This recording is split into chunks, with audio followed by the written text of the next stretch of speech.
Right, everybody, we're about to get started. Just a minute here. I'm not gonna lie, I'm kind of excited.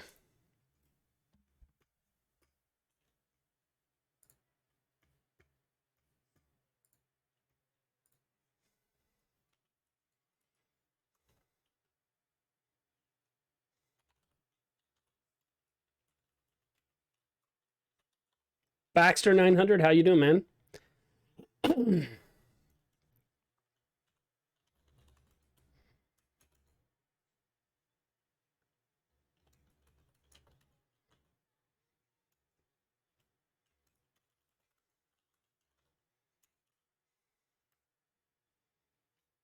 I am doing awesome.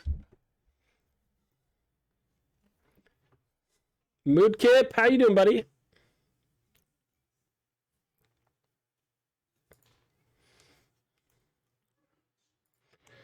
I'm just gonna click off the timer. I think we're all ready to go. Making sure my audio works. Is there audio in this particular game?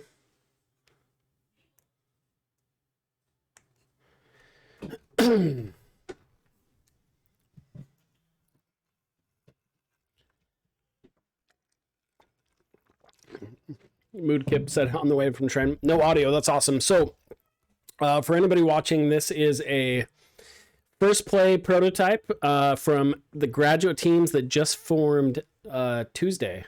So they've had you. So Baxter 900, you've had what? Like, this is so roughly 1.5 days to work on this.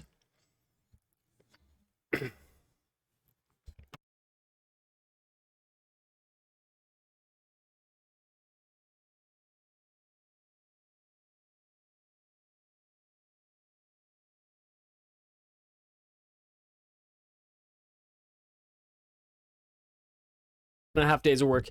Baxter, do you mind if I announce it to general, get some eyeballs on this? Or do you want this to be more of a private viewing? Here's what I can do when I'm on Twitch. I can either show it off to the public or not announce it at all and keep it more private.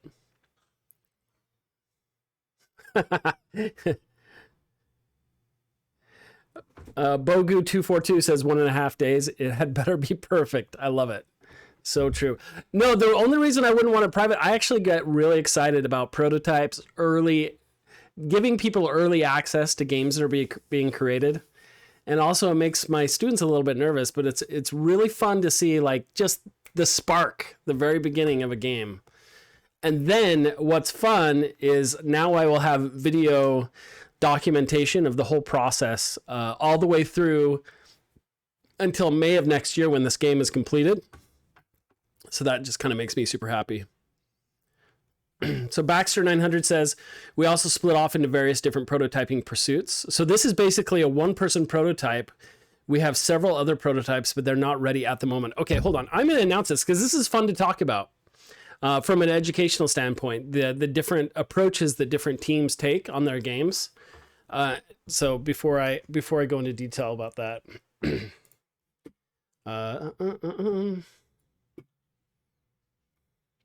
and so did I spell the game's current name correctly? Can you Baxter 900, can you type the name in the chat so I can get it right?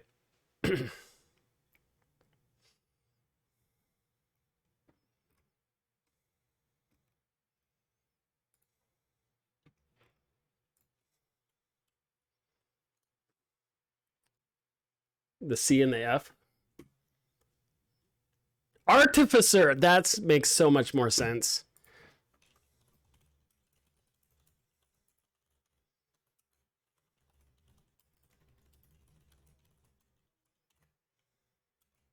Okay, so pardon me while I make a couple notes here.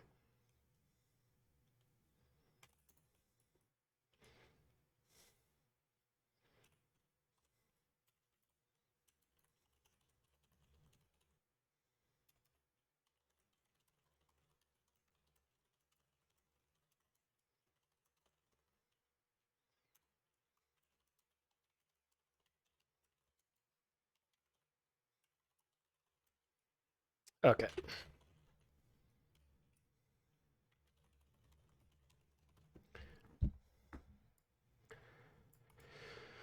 All right. So I'm going to ask you some questions before we get started as we document this this awesome awesome sauce.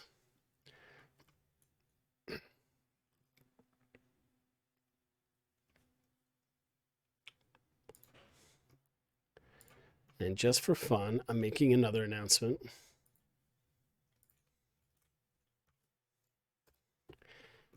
And one more announcement.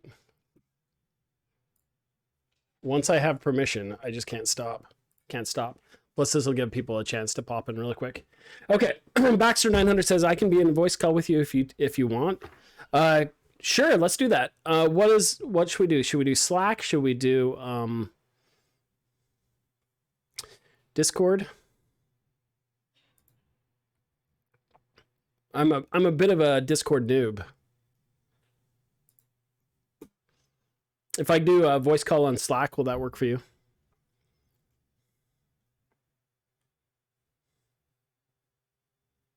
Okay, we'll do that.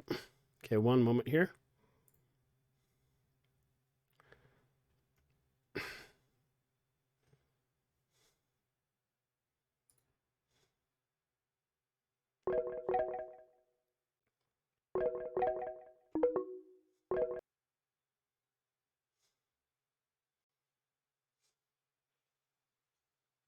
Moodkip says, Discord is the future, man. So true. Is it working? Can you hear me? Yeah, I can hear you. Can you hear me okay? Yes. Yeah, and you should be live now. I can see the desktop audio seems to be using your voice. We should be good to go, my friend. All right. So Baxter 900, I'm still going to call you by your Twitch name. Works fine for me. I think it'll make more sense there if anyone's watching along too. So tell us about what we're about to play here. Yeah, so Artificer, the basic prototype idea is essentially Wizard with a gun. It's the idea of taking FPS or just general shooter gameplay and doing our best to replace what we can with magic and kind of incorporate those systems. So this prototype, we decided to split off to some extent to do a lot of exploratory prototypes, especially because we were given 2 weeks to do prototyping. And this prototype is an exploration of kind of two things. One is the idea of what if instead of doing FPS, we consider doing 2D. And the other thing is it's exploring a couple mechanics that we want to try out, but are a lot easier to prototype in 2D than 3D. Namely, creation and destruction of things in terrain. So you'll see that a lot more as you get in. Awesome. Okay, so just so everyone knows what's happening here, because you probably have a lot of your team watching, but other people are watching who are just interested in game design in general. And I actually love playing these online for a number of reasons. But one thing for everyone that's not aware, students don't have a lot of marketing expenses available to them, right? Cash, as it were. And so it's kind of fun for me to talk up the games you're making so we can hopefully get some fans hooked at the very beginning, because the more you see something, more you get invested in it, and I think that's pretty awesome. But I like your approach of splitting up the prototypes. So how many separate prototypes did you say you're doing? Are you doing 2?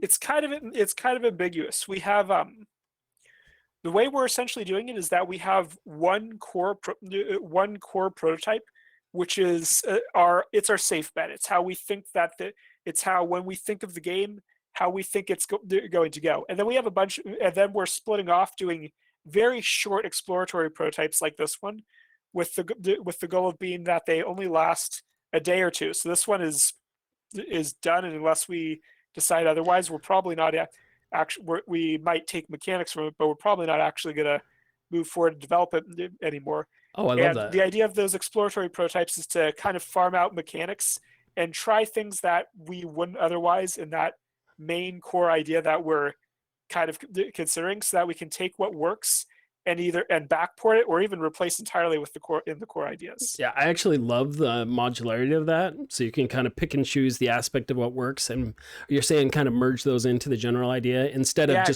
instead of focusing on one main thing and putting all your eggs in one basket. Is that kind of the approach?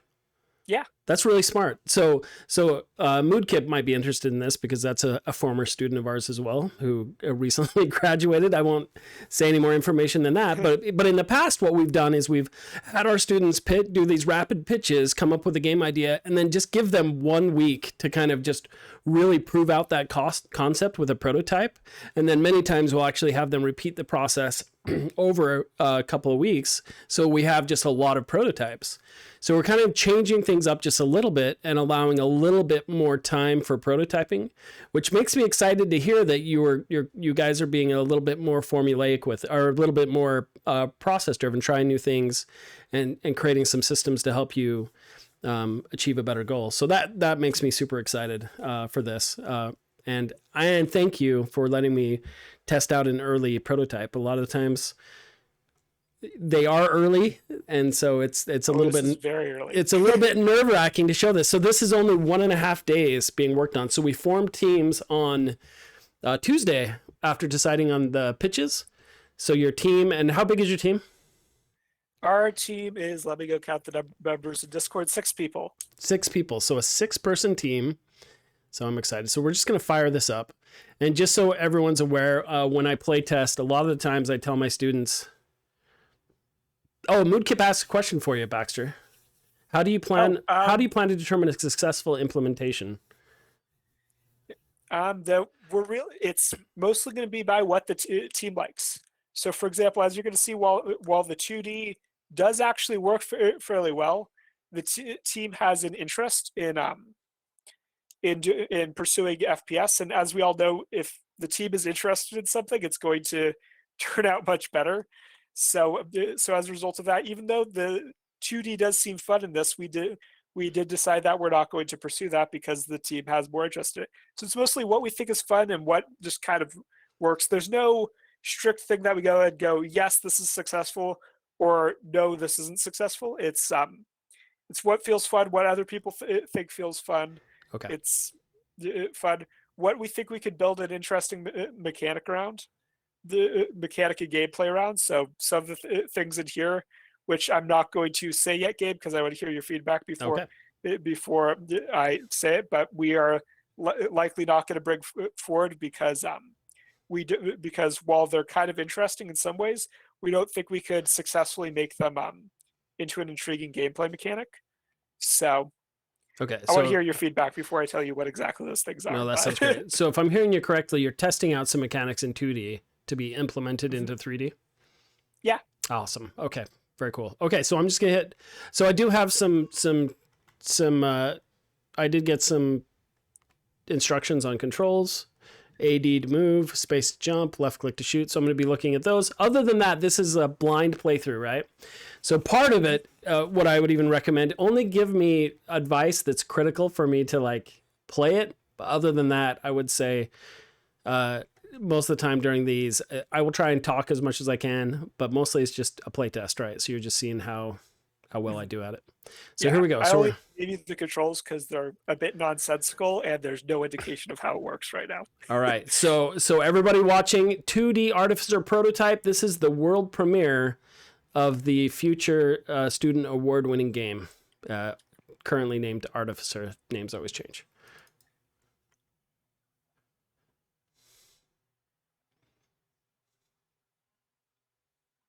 All made in Unity. Why did you choose Unity over Unreal? Yeah, so our team. So a couple of things with that. First of all, is our team is with the core prototyping. We're proceeding Unreal, and that's because for the FPS style game that we want, it is probably the better engine. I would say it's very likely the better engine to go with. But since I was the one heading up this mini prototype and doing most of it, the what's a good wording for it? I am much more familiar with Unity than Unreal. I can work with both, but I will be much faster in Unity. Plus, in my experience, Unity is much faster to iterate in, especially when you're doing things that are that might be heavily physics based, and that purely comes down to or have a lot of math involved. That purely comes down to compilation times. Oh my gosh, hold on. So you're talking, but I'm playing, and I'm having. So So I'm just cycling through the different spells that you've created, Mhm. and sorry, I have to this. So already this is a 1.5 day prototype, but it's already got some juice to it. Like I don't know what's going on with the green spells. They kind of create this plant like structure, and it makes me wonder if I can then platform on that, which I can't. It also doesn't hurt me. So that's a critique that's neither here nor there. It's just for your information.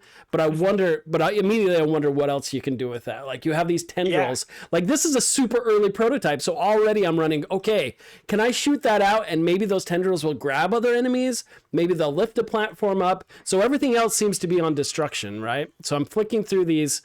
I'm assuming there's 3 spells. So I'm looking at this, and this is okay. That's the green one. This red one really intrigues me because it reminds me of like the acid from Aliens. The kind of like you have to be careful shooting this one because it will, continue to destroy whatever's underneath it. Very cool. So I can jump, obviously. And I destroyed one of the platforms that had some physics to it, which actually fell, which is awesome. So now I feel like if I want to get to this top piece here, and I don't even know what the purpose of this game is. It's just meant to be fun. I'm already having a blast, but I'm wondering if I can just kind of, okay, that goes through everything. Cuts off piece. Oh no, I wanted to use that to hop up. I'm guessing that if I destroy more than 50% of it, it destroys the whole thing. But I wanted to get on top of that one. Now I can't. Now I'm sad. But I wonder if I can drop the... Oh, shoot. And there's kickback, too. Okay, so I died. And everything stayed the same when I reset. Okay, I'm going to try and move ahead now. So right now, finding the fun, I've already found a lot of fun so far because you've built some really good projectiles. So I love blasting the stuff. What if I just shoot? Okay, if I shoot down, will it shoot me up? No. Okay. Oh, no. See that? Now I have to unsoft-like myself. Okay. Here we go. And for everyone watching, Josh is actually watching this on Twitch. So there's a lag. About a 30, 45 second lag. Oh, it's that long? I need to adjust that so it's a little bit more. It's quite a bit. Okay. I apologize for that. Okay. So now we have a leap. Good. This is the simple prototype. Now I have a leap of faith here. I'm going to run jump. I don't see any of my skills that I've acquired that would help me get across that.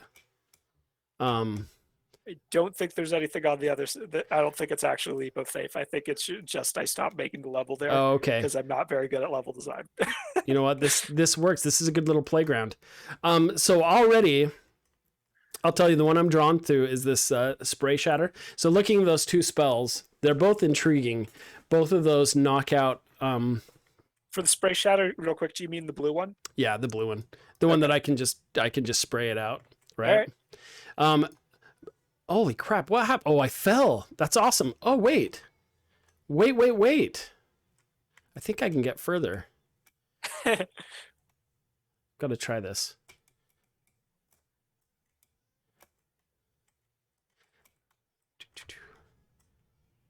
Okay, nope, I can't. Crap. Yeah, is there a hotkey to like reset the whole thing?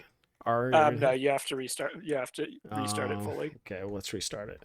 Let's start. I think I only added in like the respawning functionality like this morning, like 5 minutes before class technically started. So yeah, no, you know what though? Already, like, what intrigues me is this green one. Like that one, I think has like that is so weird to me. Like you're throwing out seeds and they're growing. I'm not sure what's the intention of that one. What was the idea behind it? So that one, currently it doesn't actually do anything except look cool. But that one was, again, I was doing explorations. Yeah. And that is actually a mechanic that that not only is easy to transfer to 3D, it will probably actually work better in 3D. Uh-huh. So we definitely, and it really feels like it should do something and be good. Like you say, it feels like it should grab something and move it and like be able to like grab enemies or something. Yeah. So that's really something that we definitely want to use. Yeah, you've got 3 weapons here.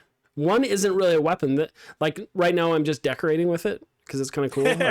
like I'm. Yeah, but it's fun. It's fun in and of itself, isn't it? It is, right? Like right now it's just a customization tool. But how can you turn that into something?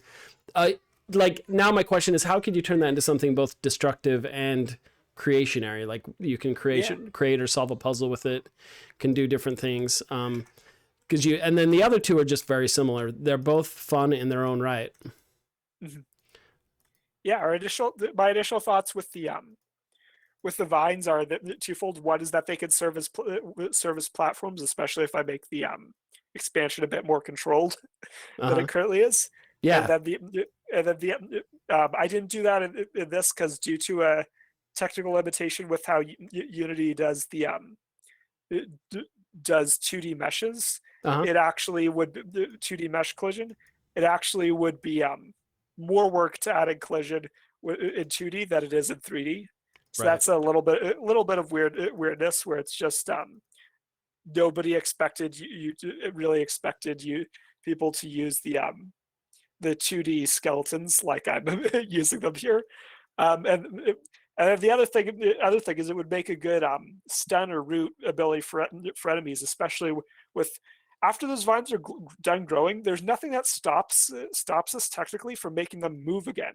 So internally they're just Bezier curves, Yeah. or they're just a 2D mesh following a Bezier curve. So it's actually really easy to like make them wave around or act like they're grabbing things. Yep. So yeah, what would be cool is like if I shot one over on this platform over here, boom, and that came out, and then I shot one right there, right? And if Mhm. like I know this is just weird stuff, and these are just me coming up with weird ideas, but almost like those look like they want to grab each other and become a solid Yeah. object, or pull a platform over, or grab Oh an yeah, that would be enemy, cool. a number of things. But immediately there's, I mean, I would say so. It sounds like this one might just you'll take what you learn from it and then kind of move on, Mhm. or do you think? Or my question is, based on this feedback that you've just watched, do any of those ideas spur that question of okay, maybe before we ditch this and move it to 3D, we should test out a few more things that would be easier to test out in this environment than say Unreal in 3D. Um, there's not anything that particularly stands out to me as something that we'd want to keep doing with this particular prototype before moving to doing different things in 3D. The next thing that I kind of want to explore and try is various different movement mechanics. Uh huh. So you might because we think that there's a lot of different movement mechanics that we can really make around the idea of shooting, and that's not something that's really explored a lot. You can see a little bit with like ever so slightly little bit of this and that when you're shooting, it pushes you around. But but we think that there's a lot of cool things you can do that are movement mechanics centered around shooting. So that's a something we're going to try. The reason why we're doing that in 3D instead of trying that in 2D first is that there are a lot of movement mechanics which don't which change forms quite a bit when you shift between 2D and 3D. I see you found the shield. There was supposed to be an AI enemy that was shooting at you, and I don't quite know why it didn't make it into the build. But the way that the shield works is that when you first put it out and it glows a little pink, it actually reflects bullets during that time, Yeah. and, and then afterwards it blocks them. So that's kind of our idea of just using it of having a shield. It looks like, yeah, it looks like something's slightly broken with that. I don't know exactly what, and the AI enemy didn't spawn, so I don't know why that's the case. But prototypes. Yeah, I don't know. I was just gonna mention I wasn't able to use my cool shield, and so I was shooting bullets up in the air to let them land back down on it. So I did find a way to use it, which I thought was Umbrella. interesting. Yeah, it let me know that you can shoot the red ones up. Oops, maybe those ones too. So you can shoot the red ones up and then shoot those with this one, which is kind of fun. Yeah, they have collision with each other. Yeah, and then here goes my platform. It's particularly neat. You of course can't see it because the AI didn't spawn when Oh, the enemy is shooting at you and you shoot its bullets out of the air. so well this whole thing will fall because this is just a cube. No, it's not falling. Gonna destroy the whole place. This is cool. I think my guess is I've kind of play tested as much as I can. Yeah, I think so. Okay. I can explain a little bit if you want how the when things get physics works, Oh sure. if you want. Yeah, yeah. Yeah, so they basically just have an anchor pixel, and basically it's set up so that there's an anchor pixel, And as long as any piece has direct connection to the anchor pixel, that piece is stuck and can't move. Oh, okay. Okay. So if you destroy the anchor pixel, it's all gonna get physics. Right. But if you just cut off a part from the anchor pixel, Right. that only that part's gonna fall at anything attached to the anchor pixel. So I think And earlier. usually the anchor pixel is directly in the dead center of an object because I didn't bother moving it in any of these objects. Right. So that's why it was able to stand on that one and not have it Yeah. fall off. So that'll break off that end. That'll break off that end. And then there are also some objects which never gain physics because I designated them as right. purely static. So these main objects, the floor on the beginning is not. Yeah. Okay. Some of the floor does have physics, other of the floor doesn't. This is awesome. I'm wondering, anyone in the chat, what are your thoughts? Should they take this prototype? Should he just go turn this into a side project? Make his own game? Ray Team Strategy says, how about a restriction in range for destruction of the blocks? Or is that ready but just disabled for the sake of testing? Could add some minor complexity. I'm not quite sure what you mean by restriction in range for the destruction. Do you mean like you can't destroy things farther from you, or do you mean a limited amount of destruction? Can you elaborate a bit? Because I am curious. Yes, Ray Team. Let's have some addition. This is great put. And this is awesome. Ray Team might have hopped in later just to give you a sense of what's going on. This is a larger team is working on a project that they just formed their first 6-person team. They just started the prototype process. So you've got another actually 2 weeks to work on this. Yeah. And so this is just kind of a side iteration of the main prototype. So this is a sub prototype. Is that what we call it? Yeah, sure. That's a good description. Okay. That makes sense, Ray Team. So yeah, the projectiles do actually disappear after they've existed for a certain amount of time. Right now, that time is set to like 10 seconds or something. And that's just to clean it up and keep it from crashing. I did give Gabe a warning, for example, that the red spell, if he spams it too much, will actually probably freeze the game because it's incredibly unoptimized. Okay, I need to try that. So it doesn't let you spam it. Okay, if I spam it like this. Yeah, it doesn't let you. I don't let you spam it, but I think you can still. I think if you spam it enough, you can probably still cause the game to freeze. Let's try. But yeah, you could limit it to a closer range. That is an interesting thing, especially if we have some of the attacks that are especially made for destruction.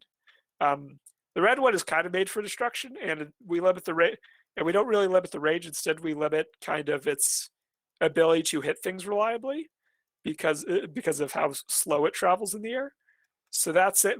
So yeah, this is awesome. I like the idea that your debris falls down into an area that would normally be non-traversable. And really, from all the crap I was just shooting up above, I created a level down below, which is kind of a cool little offshoot of that. Kind of a little cause and effect going on. Very cool. Mm-hmm. Well, Baxter, hopefully you found this helpful. That was super fun. Definitely helpful. Thank you. And I am here to play any of your prototypes. Like I said, we'll have a kind of a state of the prototypes next Thursday. The Thursday after that will be the final prototype show. So anytime in between that, any students from the other projects, we have 6 projects going on. No, sorry, we have 10 projects going on. I'm happy to play any of those prototypes as well. I think that is it, my friend. Awesome work so far. Sounds good. Thank you for playing. Hopefully we'll have another of the prototypes ready for you to try later. Oh, so that's what you're telling me. So the one later today would be a completely different prototype. Yeah, that would be, I believe, the other one that we almost have ready for you to try is the core prototype. Okay. We're just having some issues with getting it to actually build as can happen. Very cool. Yes, please. I will play that later as well. So yeah, that's completely different. I think the only thing it really shares in common is the idea that you are shooting spells with a gun. Awesome. I'm excited. All right, we will sign off. We'll be back later. Anyone interested in game design, I'll be back later to play some more prototypes. All right. Thank you again for playing it. You betcha. The feedback has been appreciated.